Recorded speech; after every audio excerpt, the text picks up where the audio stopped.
শিক্ষার্থী বন্ধুরা, আশা করি আপনারা সবাই ভালো আছেন। তো গত পর্বে আমাদের ছোট একটা প্রবলেম হয়েছিল। এখানে আমরা যেই মানে কোয়েরিটা করছিলাম, অর্থাৎ যখন ক্যাম্পে যাচ্ছিলাম তখন ক্যাম্পের পোস্টগুলো আসছিল না। এটার কারণ হচ্ছে একটা কনফ্লিক্ট আছে। আমরা যখন কোনো একটা টেমপ্লেটের ভেতরে আর্গুমেন্ট ব্যবহার করি এবং এখানে দেখেন একটা কোয়েরি আছে, ডাব্লিউপি কোয়েরিরও কিন্তু একটা আর্গুমেন্ট আছে, তো সেটা সে পাওয়ার চেষ্টা করছে। তো এই কারণে আমরা এটাকে ফিক্স করার জন্য যেটা করতে পারি সেটা হচ্ছে সরাসরি আমরা একদম এখানে ইউজ করি $_ তারপরে হচ্ছে এখানে আমরা চাইলে টাইপ ইউজ করতে পারি। তো সেই ক্ষেত্রে আমাদের ওই আর্গুমেন্টের সাথে সেই ঝামেলাটা করবে না। এখন দেখেন এখানে ক্যাম্পসগুলা খুব সুন্দরভাবে শো করছে। আচ্ছা, এখন আসি আমরা হচ্ছে সিঙ্গেল পেজ করব, অর্থাৎ হচ্ছে আমরা পেজিনেশন আমরা পরের জন্য রেখে দিলাম।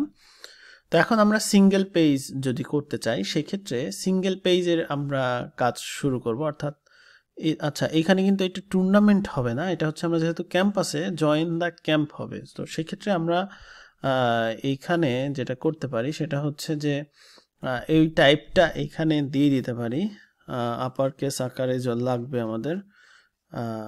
সেই ক্ষেত্রে আমরা ওই যে টাইপটা আছে টাইপটা এখানে দিয়ে দিই। তো সেই ক্ষেত্রে আমরা এই আর্গুমেন্টস টাইপটাকে নিতে পারি, আর এখানে হচ্ছে str to upper এটাকে আমরা ইউজ করব। তো সেক্ষেত্রে আমাদের এখানে ক্যাম্প আসার কথা, বাট কোনো কারণে আসে নাই। জয়েন দ্য টুর্নামেন্টই আসছে। কেন টুর্নামেন্ট আসবে? টাইপটা আমরা এখানে ক্যাম্পস পেয়েছি।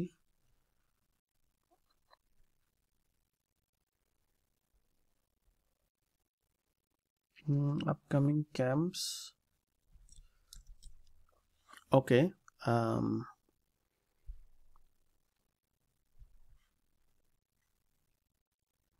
আচ্ছা, আমাদের কোনো কারণে টেমপ্লেটটা কাজ করছে না, বাট ওয়াই? এটা আমি একটু ইরেজ করে দিই। হ্যাঁ, আচ্ছা, এই টাইপটা টুর্নামেন্টই পাচ্ছে কেন?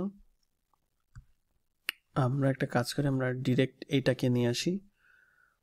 এটার ভেতরেও পোস্টের আর্গুমেন্ট মেবি পেতে পারে। আর্গুমেন্ট একটা মানে ভয়াবহ জিনিস, এটা খুব ঝামেলা করে। সো এই যে মানে পোস্টের ভিতরেও কিন্তু সে আর্গুমেন্ট পাচ্ছে। সো সেই ক্ষেত্রে আমাদের খুব সাবধানতার সাথে আর্গুমেন্ট ব্যবহার করতে হবে। কোনো কোয়েরির ভেতরে, পোস্টের ভেতরে এগুলাতে গেলে আর্গুমেন্ট হচ্ছে চেঞ্জ হওয়ার চেষ্টা করবে। আমার মনে হয় এটা একটা সলিউশন আছে, খুঁজে বের করে দেখতে হবে আসলে। সো আমরা এখন আসলে সিঙ্গেল করব। আচ্ছা, আনডিফাইন্ড অ্যারে কি টাইপ? আচ্ছা, টাইপ, ও আচ্ছা, এখানে একটা ছোট্ট একটা প্রবলেম আছে। সেটা হচ্ছে আমরা একটা কাজ করি, আমরা এখানে টাইপটা নিয়ে আসি। টাইপ ইকুয়াল আর্গুমেন্ট টাইপ না দিয়ে সরাসরি টাইপটা নিব, বাট এইটা হচ্ছে আমরা এখানে দিয়ে দিই। পেজিনের যদি ফলস হয়, ইয়েস, সেক্ষেত্রে ওই টাইপটা থাক। আর পেজিনের যদি ট্রু হয় সেক্ষেত্রে এখান থেকে টাইপটা আসুক। আচ্ছা, সেক্ষেত্রেও আমার একটা ঝামেলা হইতে পারে, আমি নট শিওর। সেক্ষেত্রে আমার আপকামিং টুর্নামেন্টের মেটা কোয়েরিটা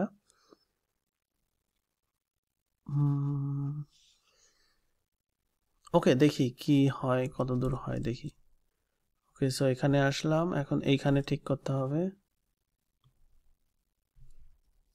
মানে একটু চেঞ্জ করে দিলাম আর কি। সো টুর্নামেন্ট, লিগ, ক্যাম্প এবং সিঙ্গেলে, আচ্ছা সিঙ্গেল তো আমরা করিনি, সিঙ্গেল টেমপ্লেট লোড হবে না, দুঃখিত। সো আমরা এখন লিগে যাই। হ্যাঁ, জয়েন দ্য লিগ আসছে। ক্যাম্পটা একটু দেখে আসি। So view all camps, camp আসছে। ওকে, এখন আমরা সিঙ্গেল টেমপ্লেট করি। সিঙ্গেল টেমপ্লেট করার আগে আমাদের এই টেমপ্লেটে ও কমার্স সাপোর্টটা দিয়ে দিই, অর্থাৎ এখানে হচ্ছে অ্যাড থিম সাপোর্ট ও কমার্স। এটার কাজ হচ্ছে আমাদের টেমপ্লেটের ভিতরে ও কমার্সের যে র্যাপার জিনিসগুলো আছে সেগুলো লোড করে। যে এখন দেখেন এটা কিন্তু চলে আসছে। আমরা যদি এটা ছাড়া এই পেজটাকে লোড করতে চাই সেক্ষেত্রে আমাদের কিন্তু লোড হচ্ছে না, কারণ ও কমার্সের টেমপ্লেটগুলো সে লোড করবে না। তো এটা আমাদের জরুরি, এটার কারণে ও কমার্সে কিছু সিএসএস, জাভাস্ক্রিপ্ট এগুলো লোড হয় যেগুলো আমাদের দরকার পড়বে। এখন আমরা এই সিঙ্গেল টেমপ্লেটটাকে মূলত এখন কাস্টমাইজ করব। এটাকে আমাদের কি কি কাস্টমাইজ করা দরকার, যেমন আমরা কিছু হুক দিয়ে কিছু জিনিস সরায় ফেলবো। যেমন দেখেন প্রথমত এটা হচ্ছে আমাদের ঠিক আছে, ব্রেড ক্রাম্ব আসছে, হাবিজাবি এগুলো আসছে। আমরা যদি এটাতে যাই, এখানে আমাদের একদম র ভাবে আমরা কোডিং করতে পারি। যেমন মোর আপকামিং টুর্নামেন্টসে আমাদের হচ্ছে এই রিলেটেড প্রোডাক্ট আসছে, তো রিলেটেড প্রোডাক্টটাও আমরা হচ্ছে কাস্টম কোয়েরি করে এখানে করে ফেলতে পারি, সেক্ষেত্রে আমাদের সুবিধা হবে আর কি। তো কিছু কিছু জিনিস আছে আমাদের ম্যানুয়ালি এগুলাকে সরাই দিতে হবে, কিছু কিছু জিনিস আছে আমরা হচ্ছে কোডিং করে আমরা এটাকে সরাই দিব। সো ই কমার্সের টেমপ্লেট আমরা এখানে যেই পদ্ধতিতে কাস্টমাইজ করলে সবচেয়ে সুবিধা, সেটা হচ্ছে আমরা ই কমার্সের একটা হচ্ছে র্যাপার আছে, সেটাকে ইউজ করতে পারি, সেটাকে ব্যবহার করে। যেমন ধরেন আমি এখন সাইড বার হাইড করে দিব, সাইড বারটা আছে হচ্ছে এই যে এইগুলো হচ্ছে আমাদের সাইড বার। তো সেই ক্ষেত্রে সাইড বার যদি আমরা সরাইতে চাই, hide e commerce sidebar, so সেক্ষেত্রে রিমুভ অ্যাকশন করে দিলে মনে হয় চলে যাবে। সো আমরা এখন একটু দেখি, হ্যাঁ রিমুভ অ্যাকশন করে দিছি, চলে গেছে। রিলেটেড প্রোডাক্টস হাইড করতে চাই,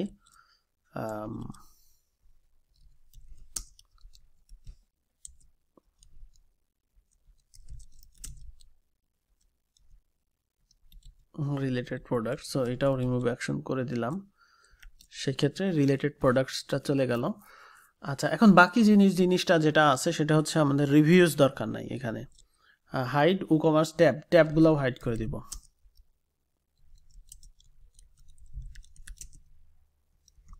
ই কমার্স ট্যাবগুলো হাইড করে দিব, সেটা হচ্ছে আমাদের সবগুলো ট্যাবই যেগুলো বাই ডিফল্ট ই কমার্স থেকে আসবে সেগুলো আমরা হাইড করে দিলাম। এখন আমাদের এই অবস্থায় আসলো, এই অবস্থা থেকে আমাদের যেটা দরকার সেটা হচ্ছে আমরা ডান দিকে এগুলা নিয়ে আসব, আর বাম দিকে আচ্ছা ব্রেড ক্রাম্বটা হাইড করে দিই।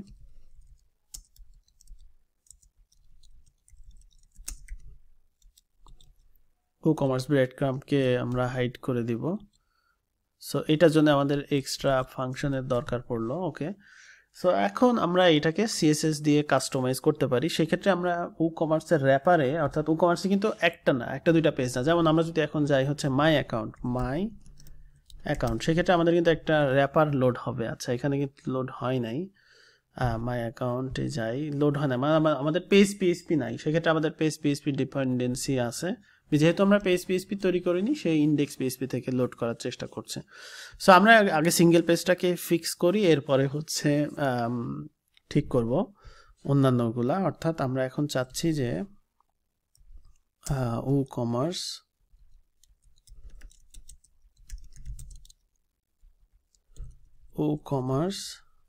বিফোর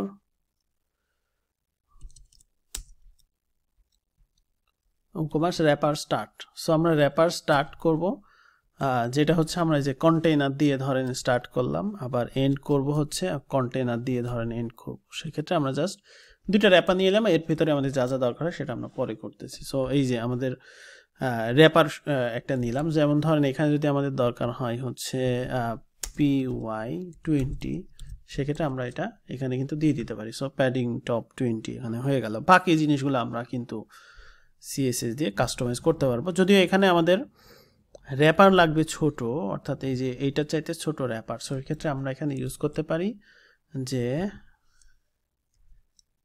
ম্যাক্স উইথ 3XL, সেক্ষেত্রে আমাদের কতটুকু হবে।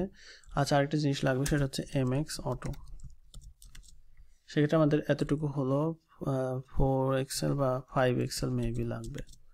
সো 5XL দিয়ে ইউজ করলাম। এখন বাকিটা আমরা সিএসএস দিয়ে করে নিব। যেমন ধরেন এখানে যদি ইন্সপেক্ট করি, সেক্ষেত্রে আমরা দেখব যে ই কমার্সের যে কোড, সেই কোড আসছে এখানে। যেমন দেখেন এটা হচ্ছে আমাদের ই কমার্সের প্রোডাক্টের সামারি একটা, আরেকটা হচ্ছে যে এইটা। সো আমরা এটাকে যদি ফ্লেক্স করি, সেক্ষেত্রে আমাদের এই দুইটা জিনিস ভাগ করে ফেলবো আমরা। তো সেই ক্ষেত্রে আমরা হচ্ছে এইখানে নিতে পারি হচ্ছে deep class product. Deep class product কিন্তু আবার হচ্ছে বডির ক্লাস আছে, বডির ক্লাস দিতে ভুলে গেছি আমি, সেটা দিতে হবে হেডার পিএইচপিতে। এই যে এখানে PHP body class. So body class আমাদের প্রয়োজনীয় জিনিস, এই যে এখানে দেখেন এখন বডি ক্লাস চলে আসে, যেমন হচ্ছে আমাদেরকে সিঙ্গেল প্রোডাক্ট সিঙ্গেল এগুলো আসছে। সো এখানে আমাদের আসে হচ্ছে product, deep class product. So deep class product দিয়েই মূলত আমরা ইয়ে করবো, যেমন দেখেন WooCommerce ডিপ ক্লাস প্রোডাক্ট, এটাকে নিই, এটা ডিসপ্লে। আচ্ছা, এইটার ফলে আমাদের WooCommerce কিছু CSS অ্যাড হয়ে গেছে, যে জিনিসটা আমাদের এখন করা লাগতেছে না। ওই যে আমরা এটা দিতে বডি ক্লাস দিতে ভুলে গেছিলাম বলে WooCommerce CSS গুলো পাচ্ছিল না। সো এখন হচ্ছে আমরা এখানে অ্যাড টু কার্টের যে ব্যাপার স্যাপারগুলো আছে সেইগুলো আমরা করবো। আমরা তো আসলে অ্যাড টু কার্ট ইউজ করব না, এখানে আমরা যেটা করব যে ইউজারকে ল্যান্ড করাবো হচ্ছে রেজিস্ট্রেশন পেজে, যে রেজিস্ট্রেশন পেজে গেলে ইউজার তার রেজিস্ট্রেশন প্রক্রিয়াটা সম্পন্ন করবে এবং সেখান থেকেই মূলত আমাদের কাস্টম কার্যক্রমগুলো শুরু হবে আর কি। মানে হচ্ছে আমরা তো এতক্ষণ আসলে WooCommerce-এর ডিফল্ট জিনিসগুলো নিয়ে আলোচনা করলাম, যখনই আমরা হচ্ছে এখন রেজিস্টার ব্যাপার স্যাপারতে যাব সেক্ষেত্রে আমাদের ওই জিনিসগুলো প্রয়োজন হবে। তো মূলত আজকের ভিডিও এ পর্যন্তই। এখানে আমরা ক্যাটাগরিটাকেও হাইড করে দিব, আমাদের ক্যাটাগরি শো করার দরকার নাই। আর রিলেটেড প্রোডাক্ট আমরা এখানে ওই যে র্যাপারের নিচে অটোমেটিক্যালি তো নিয়ে আসতে পারবোই, সো আমরা সেখান থেকে নিয়ে আসব। তো আজকের ভিডিও এ পর্যন্তই। আমরা নতুন নতুন কিছু অলরেডি জানা শুরু করেছি এবং আমরা অ্যাডভান্সের দিকে আস্তে আস্তে যাওয়া শুরু করেছি। তো সবাই ভালো থাকবেন, আল্লাহ হাফেজ।